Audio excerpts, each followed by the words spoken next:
Blasco's here, his nephew Chase.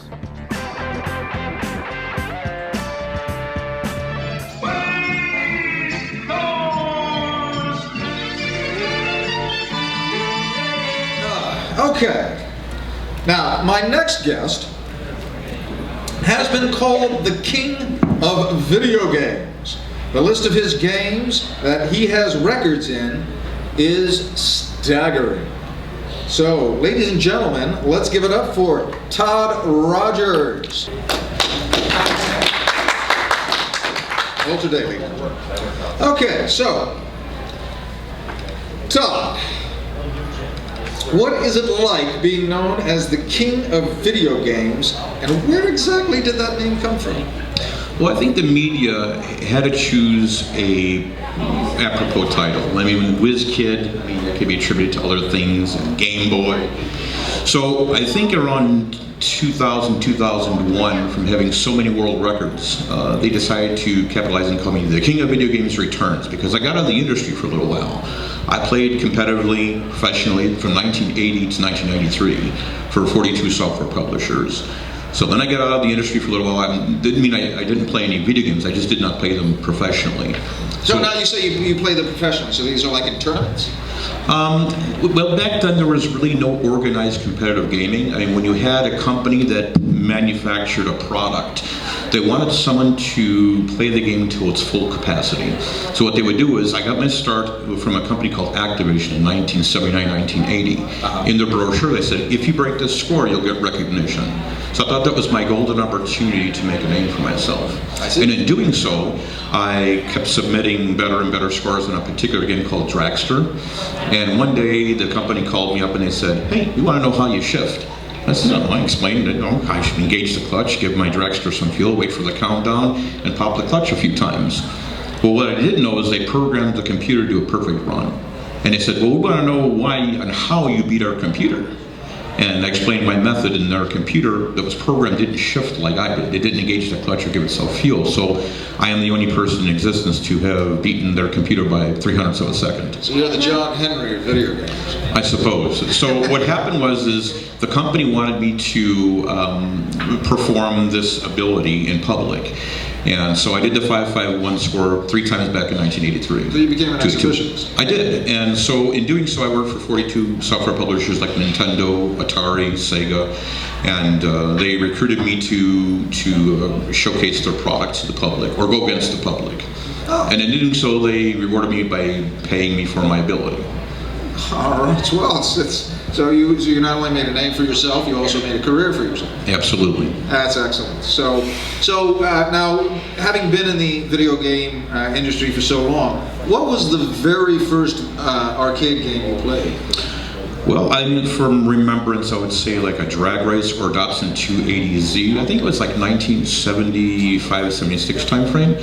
I remember my parents taking me up to Great Lakes Naval Air Base outside of Chicago, and setting some high scores up there that were better than the people who played at the actual Naval Air Base.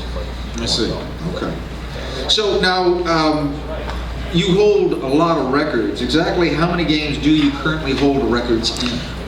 Since I have over 2,000 world records, it's hard to keep an exact number. I just noticed on Twin Galaxy Scoreboard the other day someone had made a new record on Berserk, which is a shoot-'em-up game, and I believe someone broke one of my records. So it's really hard, like I said, to maintain. Once you're at that quantity, to check the database over and over again is time-consuming. But you know, well, if we were spitballing here, what, more than 10, less than 1,000? Over 2,000. Over 2,000. That's a lot of games. That is a lot of games. So now, can you tell us some of the highlights, some of your favorites that you've had over your career?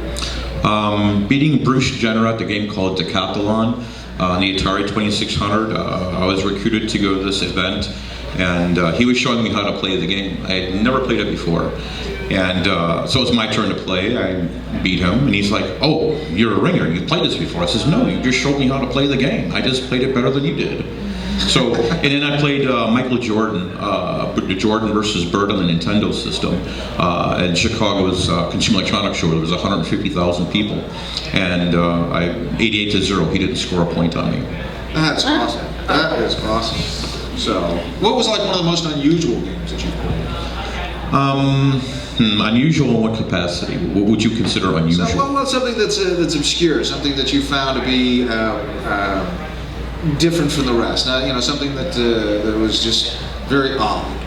I think a game called Wacko. I was beta testing for this company called Marvin Glass, and they had this cabinet, not the conventional style cabinet you see now that you walk out there, everything's symmetrically perfect. This thing was on an angle. It looked like it was sort of crooked, like it was in an earthquake.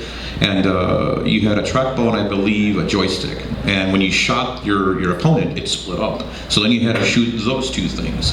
So I thought the concept of shooting multiples of everything you shoot to compound your ability to play it was really, really intriguing. I see. Okay. So, all right. Hardest game. What was the most challenging game you've played to date? Let's see. King Kong or Spider-Man on the Atari 2600, or a game called D, I think was on a 3DO system. Okay, and what made them so difficult? What was the one of them was just the overall configuration of how you controlled your actual character in the game. Because if you didn't jump properly, or you didn't situate your character properly to do the jump, you'd fall and have to start all over from the beginning in the game. So it made it, it was a great skill level if you knew what you were doing, but the way that just the controls were set up were very, very challenging. So, yes, I did an Iron Man one with flying. It's not like my gravity belt. No, not at all. After that flight at all. Alrighty. So, now, I also understand that you're an avid collector of video games. So, what would you say is the scope of your collection? How big is it? I have 76 gaming systems and over 11,000 games. Wow. On the main system itself, I have 6,600. I don't include in my personal collection, but if there's an arcade game I wanted to play that's here, I can just look it up on my computer and play it at home at my own leisure. That's quite a collection. So, what are some of the gems? What are some of your favorites? I have a Gorf. I held the Gorf record for 26 years before someone beat me. A game called Gorf. It's just outside the door here. It's a compilation of 5 games in one: Space Invaders, Galaxians, and a couple other odd and end ideas they put in the game. And it was as a collective. When you played a game years ago, you played just one screen like Space Invaders or Galaxian, that's all you played.